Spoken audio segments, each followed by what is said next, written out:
Welcome to this month's Tech Talk, where we'll see the report on trends in recreational boating fatalities. What is happening? What can we learn? And what can we do to prevent them? Tech Talks are sponsored by the U.S. Coast Guard Auxiliary, and the Boy Scouts of America Sea Scout program. The Tech Talks are held on the fourth Tuesday of each month at 2100, that's 9 p.m. Eastern Time. Next month's Tech Talk is scheduled for October 24th. Just a reminder, this Tech Talk is being recorded and will be posted on both the Sea Scout and AuxScout YouTube channels. If you have not already, please subscribe to the YouTube channels and share the link with your shipmates that could not join in tonight. These recorded Tech Talks make excellent training materials with your shipmates, whether it's in your Sea Scout ship or in your auxiliary flotilla. They are free. You can go back to the points that your group may want to use for training anytime. Now I'd like to introduce you to our subject matter expert, Dr. Robin Pope.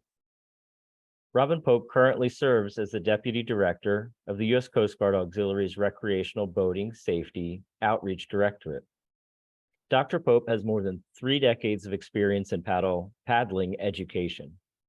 He holds the American Canoe Association's highest possible instructor ratings in both swiftwater rescue and whitewater kayaking, and was recently named a Legend of Paddling by the American Canoe Association.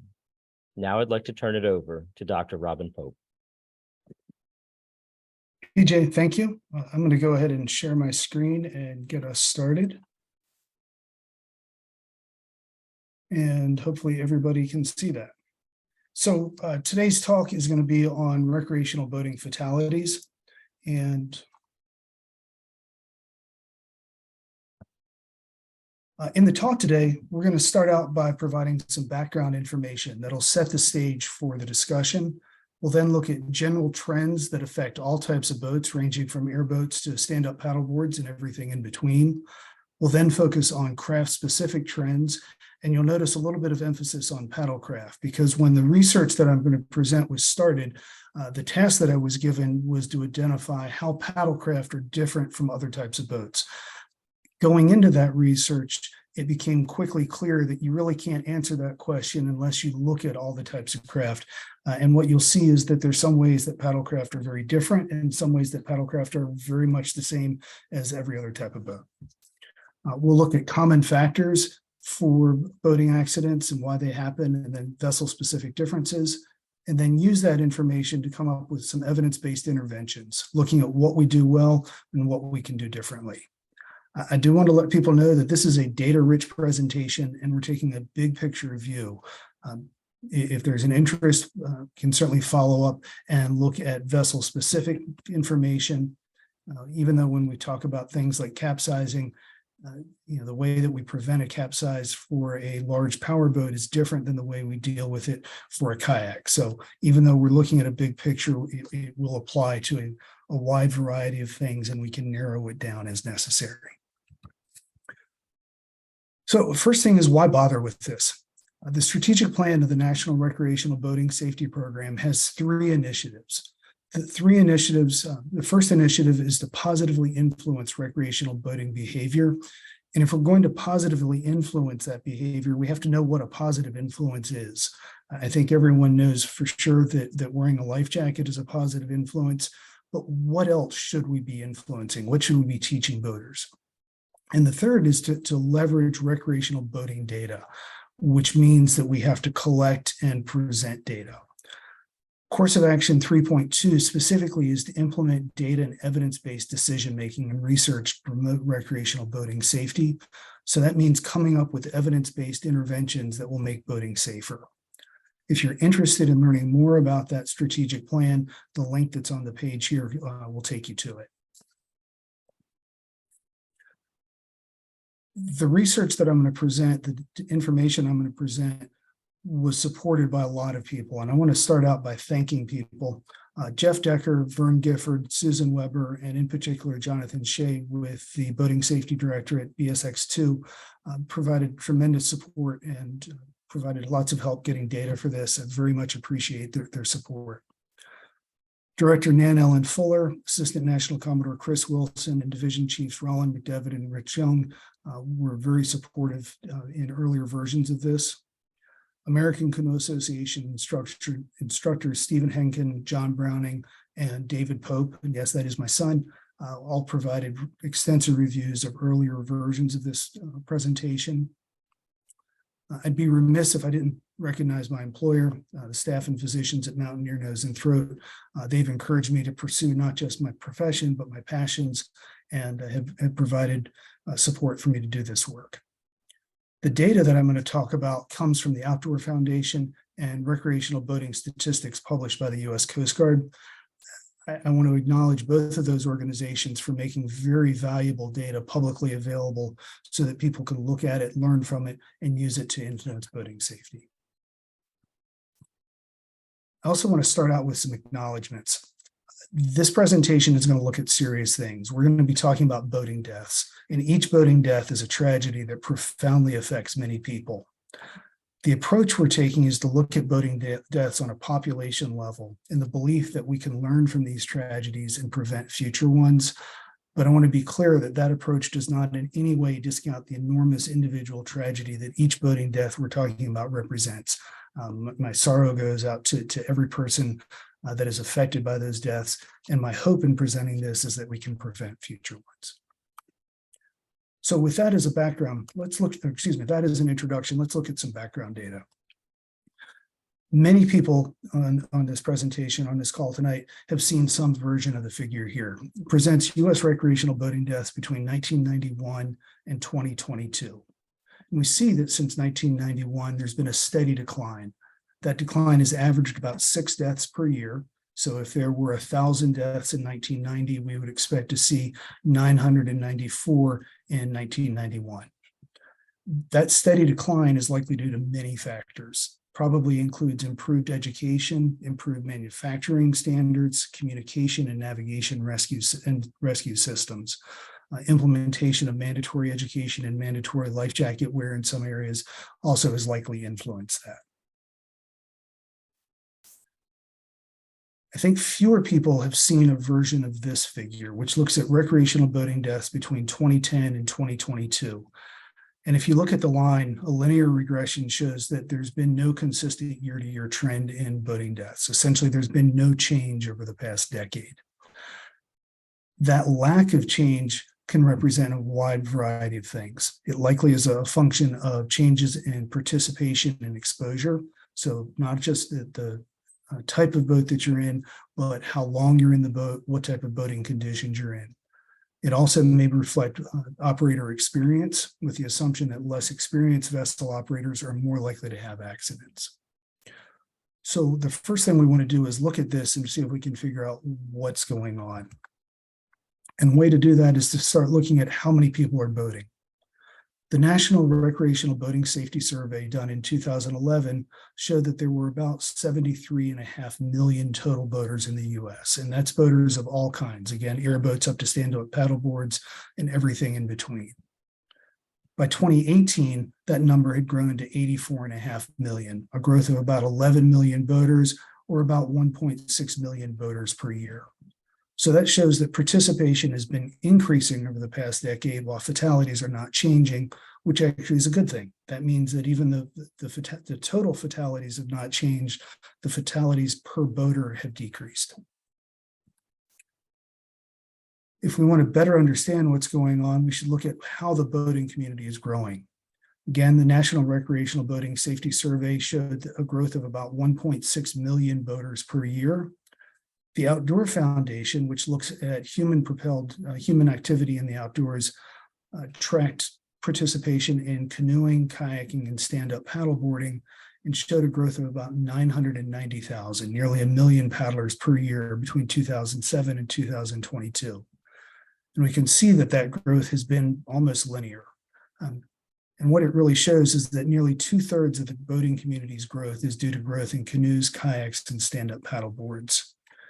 As scouts and as auxiliary members, that's important for us to understand, because as scouts, we're the people that are going out in those boats. As auxiliary members, as Coast Guard members, We may be the ones called on to rescue them. And if you're an auxiliary member in the AuxScout program, you may be out with them.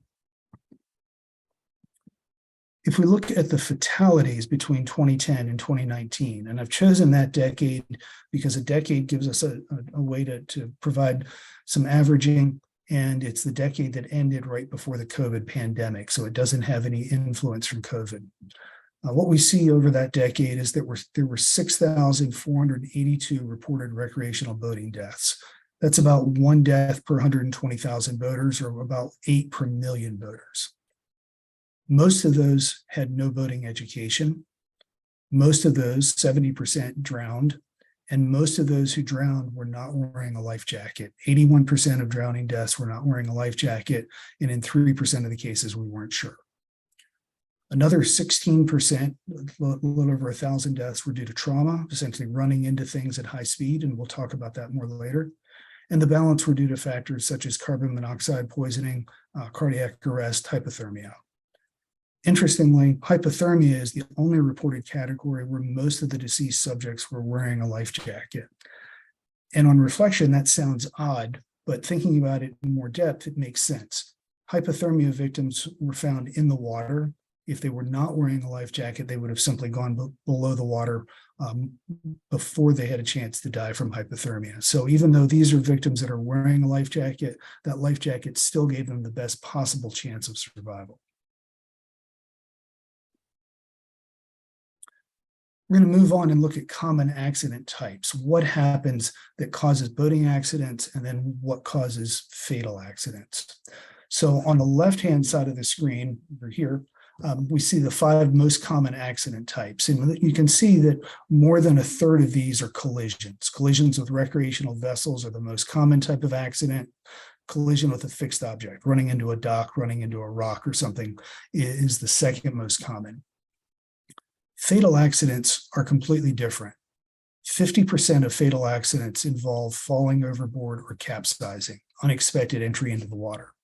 And there are a couple other ways that people unexpectedly enter the water, which we'll talk about later. Voluntary departures account for 10% of those deaths.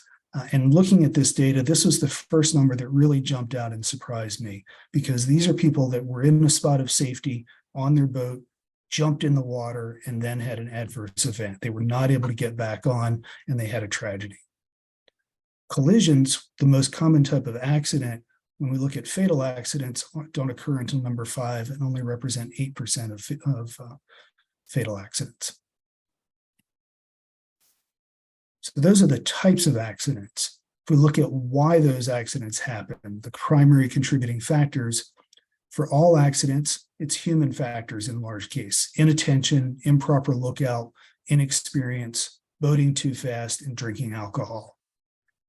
Fatal accidents have a little bit different pattern.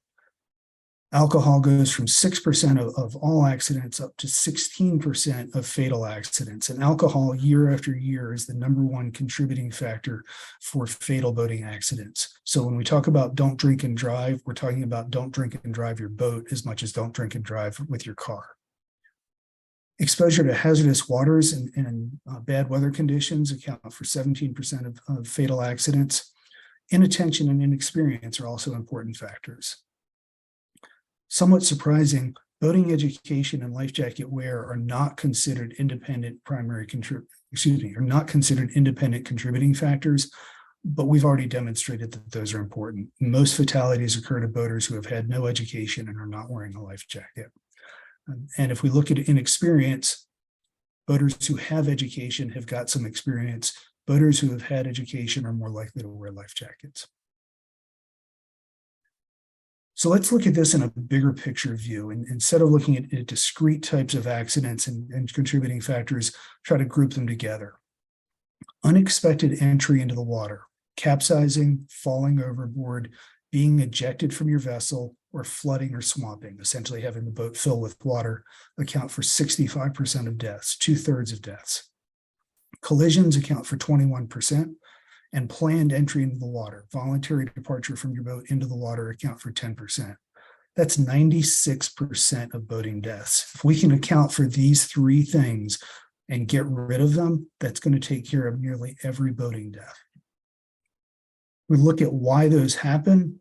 Human factors account for more than half of boating deaths, and human factors include things like alcohol consumption, inattention, inexperience, improper lookout. Hazardous water and hazardous weather account for another 19%.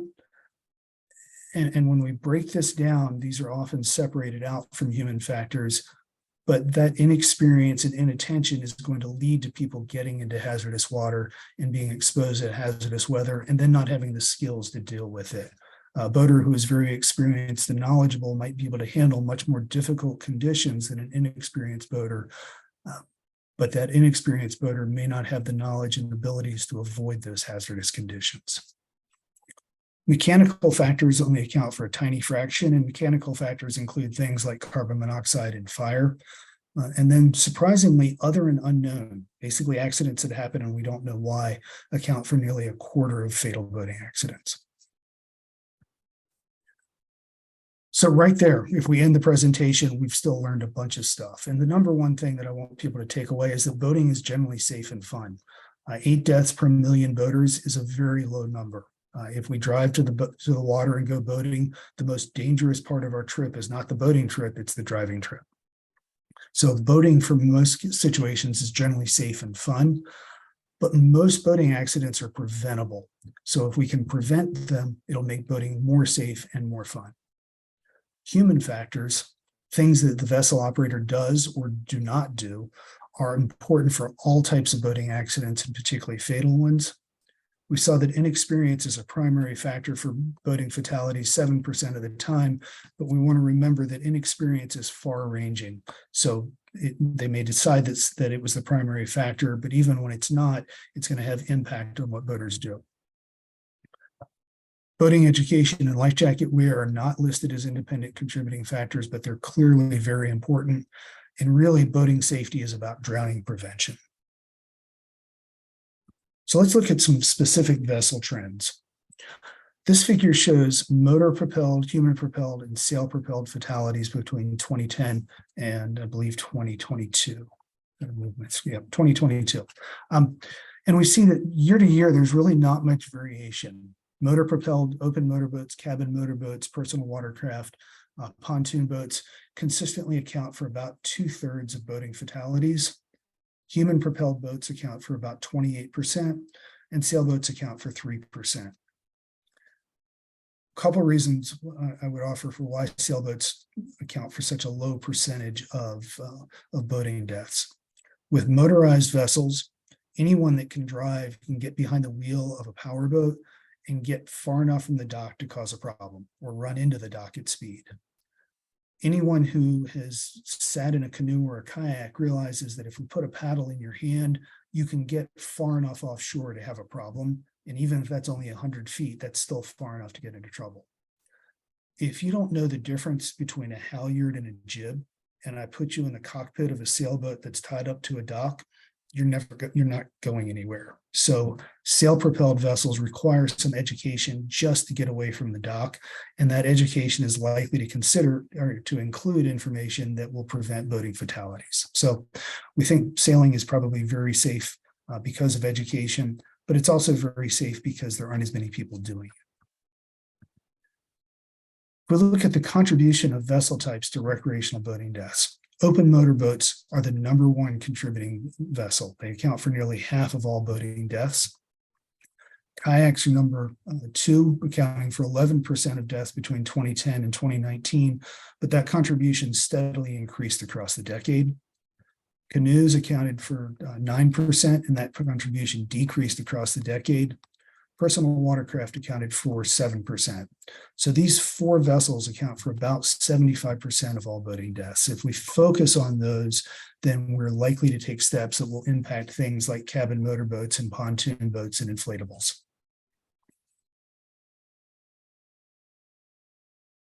Now going to start looking at individual craft. And we're going to look at participation versus boating deaths, because that allows us to get a figure of where we should apply attention and what's happening to specific vessel types. Unfortunately, in the US, we don't have a good database that shows individual types of motorized vessels, But because motorized vessels have to be registered for tax purposes, we know how many motorized vessels are out there. We just don't know if it's broken down into cabin motorboats versus pontoon boats versus open motorboats. What we see is that between 2010 and 2019, there's been a slight decrease in the number of registered vessels. The National Recreational Boating Safety Survey suggests that there are about 5 people per powerboat. So there are around 55 million powerboaters in the US. If we look at the number of registered motor vessels, registered motorized vessels on the bottom versus fatalities for them, we see that they cluster very tightly at about 38 deaths per million vessels, or about 8 per million powerboaters. That shows that we probably need to be focusing on those for boating education interventions. If we look at sailing, we see that sailing participation is hovered at around 3.7, 3.8 million participants in the US. And this is data from the Outdoor Foundation. Number of deaths has stayed relatively constant at about 5 deaths per million sailors, which again suggests that sailing is a relatively safe sport. If we look at paddling, we have very good data from the Outdoor Foundation on the number of boaters per year. And we see on the participation in canoeing, kayaking, and stand-up paddleboarding figure that kayaking in orange has exploded in popularity, as has stand-up paddleboarding. Kayaking between 2010 and 2019 increased from about 6.5 million, from about 11 million up to nearly 20 million. Stand-up paddleboarding increased from about 1 million to 3.5 million. But over that same time frame, canoeing decreased from about 10.5 million participants in 2010 to about 9.1 in 2019. Kayaking is the most popular type of paddling, and recreational kayaking, kayaking in a boat that has no internal bulkheads, no internal flotation, no internal supports, and is relatively inexpensive, is by far the most common kayaking done. Recreational kayaking participation increased from about 6.5 million in 2010 up to about 11.5 million in 2019, so nearly doubling over that time frame.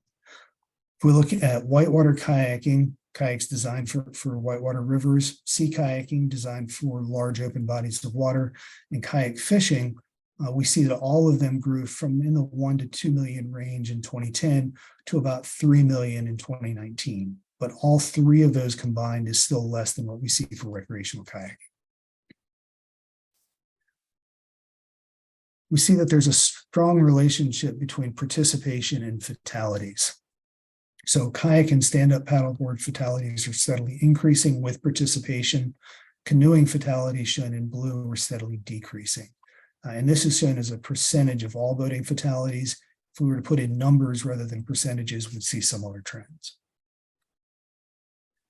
So let's look at participation versus fatalities for each type of paddlecraft. We see for canoeing that there's been a steady decline from a peak back in 2010 of nearly 90 boaters or 90 deaths down to only about 40 deaths in 2010, or excuse me, in 2019, the last year that's reported on here. This is a very steep decline. And it suggests that if we were to come down to about 7 million boaters, we'd have no boating deaths. That trend suggests that there may be changes in canoeing participation.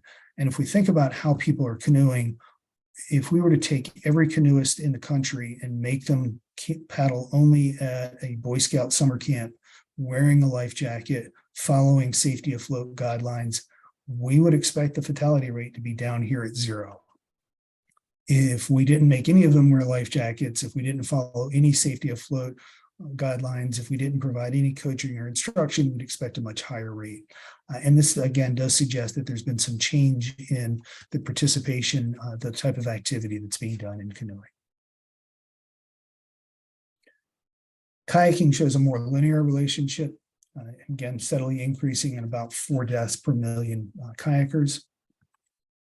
Stand-up paddleboarding is kind of a cross between canoeing and kayaking. We see that when we first started collecting records in 2010 or thereabouts, we had no deaths, despite knowledge that we had about 1 million paddlers. As stand-up paddleboarding participation increased, fatalities increased. So let's look at accident types and contributing factors to those accidents. This is the figure you've already seen, looks at fatal accident types and then contributing factors. What we want to do is compare this to specific vessel types. So first, looking at open motorboats, we see that there's no change, and anytime you see a yellow highlight, that's a change from the overall vessel figure. So we see fatal accident types are the same, but capsizing and falling overboard have dropped to about 40% rather than 50%. Flooding and swamping becomes a lot more important. Alcohol is still a very important factor. Excessive speed becomes important, and that makes sense with a power boat. It's traveling at higher speed. It's more likely that speed will be a factor. Kayaks, again, the same type of accidents, but capsizing and falling overboard now account, instead of for 50%, they account for more than 80% of boating deaths for kayaks. Hazardous waters have jumped up to 24% from a much lower number, and inexperience becomes much more important. Dams and locks interactions essentially with low head dams and other features become important for kayaks, and that's most likely for whitewater kayaks. Canoeing, we see a similar pattern for a pattern that is similar to what we saw for kayaking. Capsizing and falling overboard account for more than 80% of boating deaths. Alcohol jumps up as an important factor. Hazardous waters and inexperience are still very important. Improper loading becomes important. We know that if you take a canoe and load it improperly so that it's imbalanced or overloaded, then it is much more unstable. It's much more likely to capsize, and it is much more likely to have trouble with flooding and swamping. So it makes sense that improper loading is an issue. As I pull up the next slide, remember anything in yellow is something that is different from the baseline of all vessels. And you see a lot of yellow here. This is personal watercraft, the fourth most common vessel involved in boating fatalities, and it is its own beast.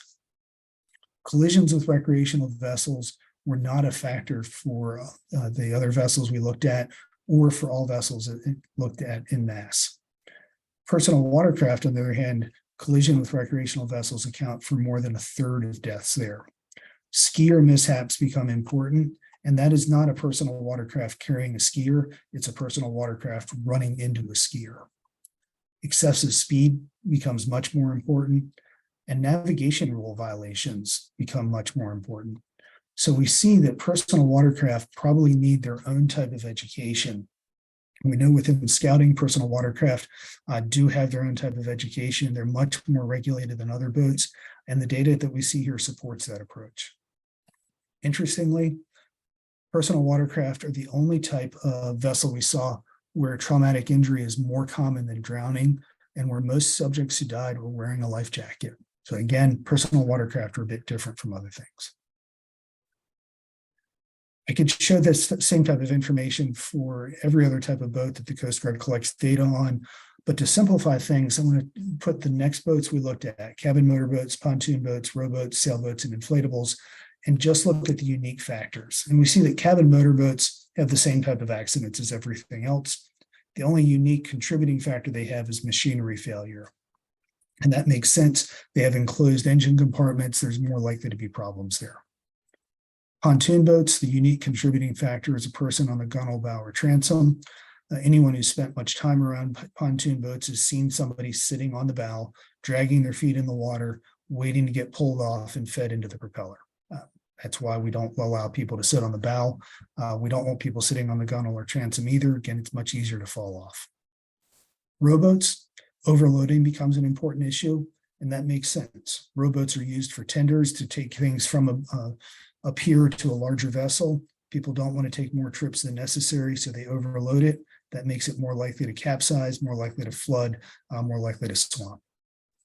Sailboats, turns out sailboats don't have any distinguishing characteristics or unique accident types or unique contributing factors. They fit right in with the average of everything. And then finally, inflatables, collision with a submerged object becomes important. When I think of an inflatable, I think of a whitewater raft. I live in Western North Carolina where there's lots of whitewater rafting. And if you spend any time on a raft, you are going to collide with a submerged object. So it makes sense that that becomes a unique and important accident type. A few other things that really jump out that people should be aware of as we look at this topic. And the first is voluntary departures. So I said earlier, that was the first number on this that really jumped out at me. 10% of all boating deaths are voluntary departures. But pontoon boats, it's 47% of boating deaths. Nearly half of the deaths aboard pontoon boats involve someone jumping from a point of safety into the water and then not being able to get back to safety. Anytime we deal with a pontoon boat, that should be in the back of our minds. If we're going to get in the water, we need to be confident that we can get back out of the water. Alcohol contributes to 16% of boating deaths. And as far as I can remember, I've heard law enforcement officers, public safety officers, public safety announcements talking about don't drink and drive. I just can't imagine that anyone has not heard that discussion. And yet people drink and boat all the time. So that 16% is disturbing. But in cabin motorboats, that jumps up to 24%, nearly a quarter of all deaths. And in pontoon boats, it jumps up to 29%, almost a third of deaths. And if we combine that thing with pontoon boats, 29% of deaths involving alcohol, 47% involving voluntary departure, you can see some disturbing trends. We really want to make sure that when we work with boaters that we're emphasizing, there's no drinking, not on the boat, not when you get back to the pier because you have to drive home. Save that until you get home so that you don't hurt people. And then finally, as I mentioned, personal watercraft trauma is the most common cause of death, and that's unique among all the boats we looked at. Most deceased subjects were wearing a life jacket, and again, that's unique. That's a lot of information, and I'm going to give you some more information. So 2020, we all remember we had a global pandemic. Lots of people went outside because it was many of them weren't working. Certainly I was at home. Many of us were furloughed for a while, but people wanted to get outside. And so we saw some changes. I'm going to go through this figure, but really this figure is designed for people to look at in the recording afterwards. A couple key take-homes. In 2020, we had 767 boating deaths. That's an 18% increase from the average 2010 to 2019. Open motorboats didn't show much of a change. Kayak showed a significant change, going from 71 up to 112. Canoe deaths decreased. That's why they're green. That's good. Personal watercraft deaths increased. Pontoon boat deaths increased. Cabin motorboat deaths decreased. But the accident types and the contributing factors were essentially the same. It's just the number. And we know that there's a strong relationship between participation and fatality. So this really reflects changes in participation. This slide shows the same information in a more easily but digestible form. 4 types of boats had an increase in their contribution to boating deaths in 2020. Open motorboats showed a 24% increase numerically. Kayaks jumped up by more than 50%, as did personal watercraft. Pontoon boats jumped up by 86%. Huge increase in their contribution to deaths. Everything else decreased. So what happened in 2022, the last year that we have data? Fatalities dropped down to 636. That's in the average that we saw between 2010 and 2019. Open motorboats were about the same. Kayaks showed that steady increase. They're still number 2 at 14%. Pontoon boats and personal watercraft are tied at 3rd and 4th with 8%. Canoes dropped down, continued their drop. And cabin motorboats dropped. So the vessel types have changed relative to that 2010-2019 average, but the contributing factor and accident types are still the same. And that's important because we can do things about those contributing factors in the accident types. So what does it mean? What do we do about it? I'm going to try to summarize everything and give people some important take-home messages here. First, most boating deaths are due to drowning. Most are not wearing a life jacket. Most vessel operators involved in a fatality have not had boating education. So boating education and life jacket wear are essential. And that fits in perfectly with what the auxiliary does, with what the Coast Guard does, with what scouting does. Boating safety is in large part about preventing drowning. And that goes back to teaching people how to swim, water comfort, dressing to swim, wearing a life jacket so that when you're in the water, deliberately or otherwise, you're safer. Motorized vessels account for nearly 2/3 of all fatal boating accidents, and nearly 86% of all boating accidents of any kind. And those are accidents that just cause property damage, that cause injury or fatalities. Personal watercraft and pontoon boats are increasing their contribution, but open motor boats consistently account for nearly half of boating accidents and fatal boating accidents. So when we think about boating education, we really need to focus on motorized vessels and particularly on open motor boats. If we can only use some limited resources, it makes sense to point them in this direction. Human-propelled vessels account for less than 30% of all fatal boating accidents, but they do account for about 40% of the boating community. Paddling participation is growing by about 1 million paddlers per year, and paddling fatalities are closely tied to participation. It's important to remember that the contribution of kayaks in particular has steadily grown from about 5% in 2007 to about 14% in 2022. And that growth in fatalities is strongly correlated with the growth in kayaking participation. So even though paddlers are not contributing as much as open motorboats, they're still important and they deserve attention from boating safety organizations. We look at the accidents that happen. Most fatal boating accidents are similar. It's essentially unexpected entry into the water associated with controllable human factors. So if we want to have interventions to prevent deaths, we should address those core factors. Open motorboats and kayaks are the vessels most involved in fatal boating accidents. But if we deal with the factors that lead to those accidents, the ones involving motorboats and kayaks, we're likely to hit the things that will help other craft.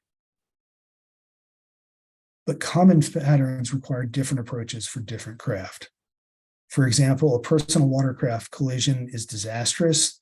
A kayak collision is called kayak polo. It's an international sport. And Google kayak polo to see pictures of kayaks running over each other deliberately.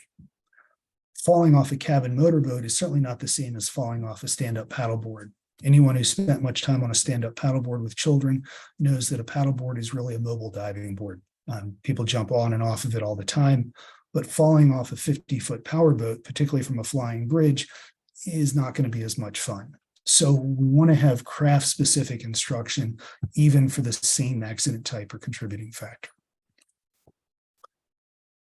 So summarizing this, 96% of fatal boating accidents, 65% of those are avoiding unexpected entry in the water. Don't fall out of the boat. Avoid collisions, don't run into things, and have safe swim calls. Don't get out of the boat if you can't get back in. And then we can deal with 71% of fatal accident contributing factors by looking at human factors, weather, and water. And we know that about a quarter, 22%, are simply other and unknown, hard to deal with. If we can deal with this 96% and this 71%, we will make a huge impact on boating safety. So if we're going to have a consistent boating safety message, this is what I think it should be. Number one, boating is fun and safe, and we can make it more fun by preventing problems. To do that, the first thing to do is plan our trip to avoid hazardous conditions. And whether you are on a stand-up paddleboard or a powerboat, planning the trip to avoid those hazardous conditions that lead to capsizing and falling overboard are the first step to being safe. The second step is actually recognizing and avoiding those conditions. So planning to avoid them is knowing that there's a tropical storm offshore and it's going to hit land next week, so I'm not going to go boating next week. Recognizing and avoiding them is being on the water and saying, yeah, that's a rip current, that's a strong tidal current, I should avoid that. Or the weather, the clouds over behind us are turning black, maybe we should get to shore soon. Number three, We need to safely operate our vessels to avoid unexpected out-of-boat experiences. And an out-of-boat experience is a whitewater term. It means you've swum out of your boat unexpectedly. We want to avoid those. And that means safe vessel operation. To safely operate your vessel, you need some on-water vessel-specific instruction.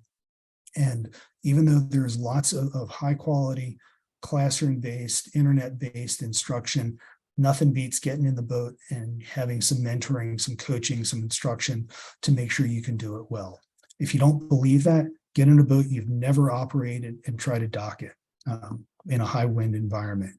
Anybody that has tried that knows that the first couple times it's really challenging.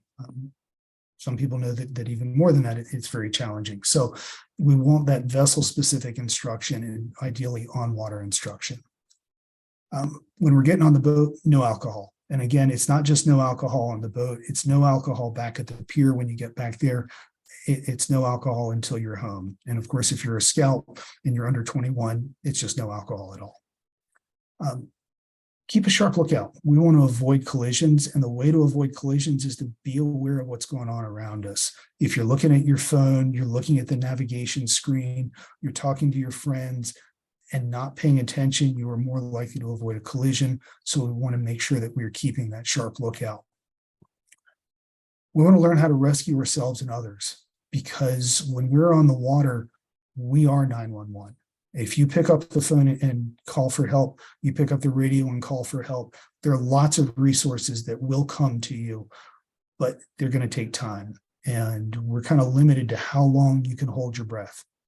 911 is probably not going to get there in a minute or two. So we need to know how to rescue ourselves and others. And that comes back to our on-water vessel-specific instruction. Dress to swim. We are all, if we're boaters, we at some point will be a swimmer. So we want to wear a life jacket, wear proper thermal protection, make sure that we are ready to swim, whether or not we want to. And part of that dressing to swim is to have a safe swim call protocol. If we're going to get off the boat, make sure we can get back on. And ultimately, remember that safe boating is more fun. I'll be happy to answer any questions. Thank you.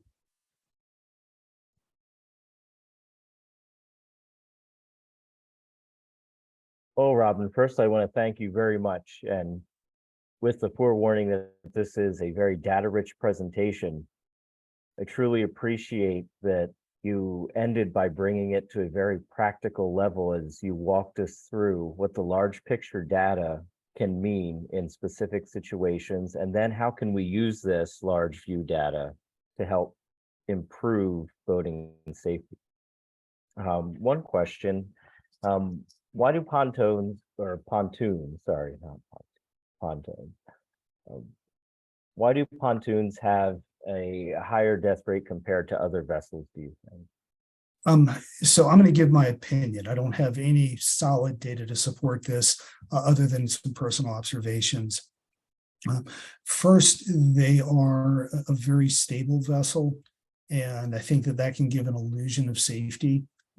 It's a very stable vessel on an oxygen low environment. So people that are just not paying attention and fall overboard may not be thinking that that's an option. Second, they're very popular with the rental fleet. And although lots of people rent boats safely, many people anyway, who are renting boats don't have the experience of someone who owns it. And I would suspect that leads to an increased accident rate. And then probably the third thing, that rate of pontoon boat fatalities has increased since the COVID pandemic. We know more people have gotten on the water, and I think pontoon boats are appealing because if you get into a higher performance deep V hull, a person who's not a boater steps on that and the boat rocks and you feel a little unsteady. You step on a pontoon boat and you feel like you've stepped on the land. So that may attract a different population of boaters. Another question, and many of the statistics you presented, there's a very positive message in there that for the future of boaters, that most of these are preventable, right? There's a lot of Absolutely. human Yeah. factor and education. But with large view statistics like this, how could they inform, say, individual states wherever we live to try and create a safer boating environment? For instance, you mentioned that, in many places, if you have a driver's license, you can drive a boat. How Right. could these statistics inform, say, like lawmakers and policymakers? Sure. I think being for policymakers to first look at the data within their own state, because each state has its own variation in what is the most important factor. And then I think there's some hard choices to be made.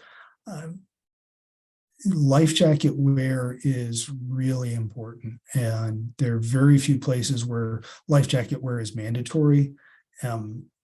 Mandatory life jacket wear would save well over 50% of boating deaths.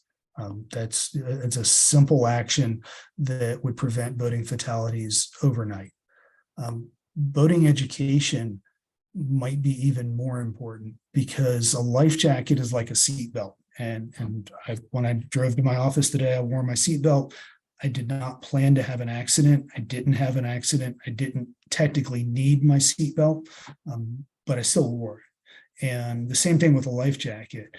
The life jacket is there to protect you if you have a problem.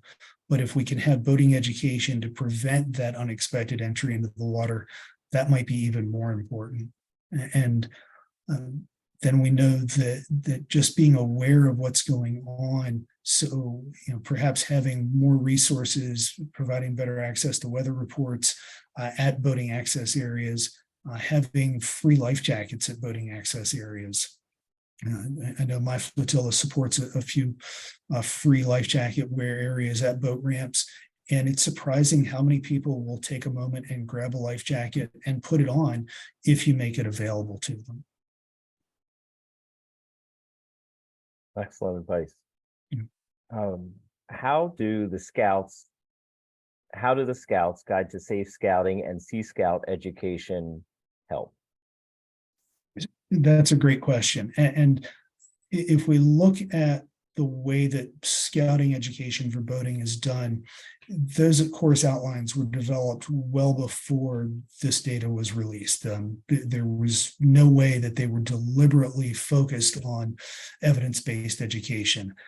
And yet, if we look at what scouts teach and what we do in the Guide to Safe Scouting and safety afloat and Sea Scout education, we teach wear your life jacket. We provide hands-on education in the vessel that you're training. We teach people how to save themselves, how to rescue yourself if you're in the water, how to rescue others that are in the water. We require swimming, and swimming is kind of separate from this. But if you fall in the water and you have a choice between swimming 100 yards to shore, that gives you more options.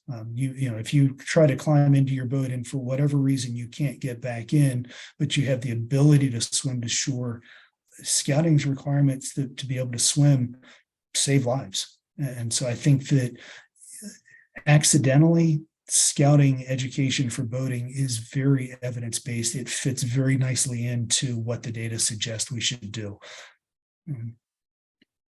Very prescient in terms of the content of the training material. Yes, yeah. And I think that's, if we look at the way that training material was developed, it was developed by a lot of experts who bounce ideas off of each other. And the idea of steel sharpens steel. The experts didn't just go out and get opinions about what should be done. They looked at their personal experience. They did look at what they felt were common accidents, and they looked at what people need to learn how to boat. And the result was, in my opinion, a very strong boating education program that definitely saves lives and fits with the data. Great.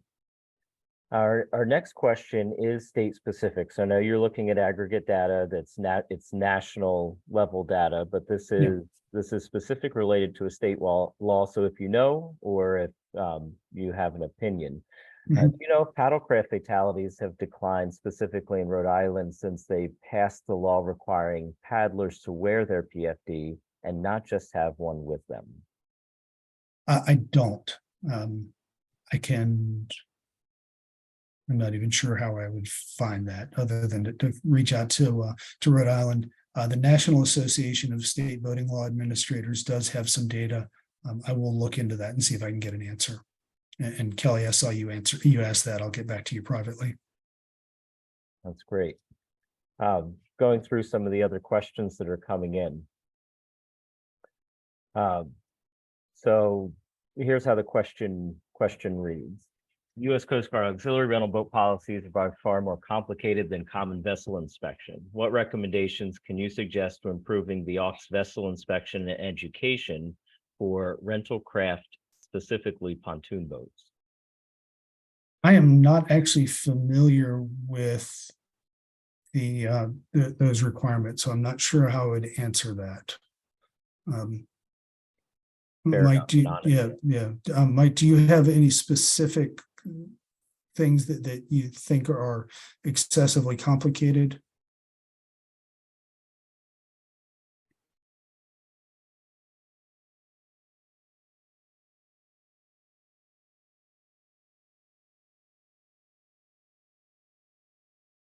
Yeah, I don't know how to answer Okay. that. I'm Yeah, not familiar with easy. those policies. Okay, I think you would answer this one, but something that I think you mentioned your flotilla does, but Yeah. The general question was, the auxiliary sponsor the life jacket boxes at marina and boat ramps? There are lots of organizations that sponsor those. The auxiliary individual flotillas are one of them.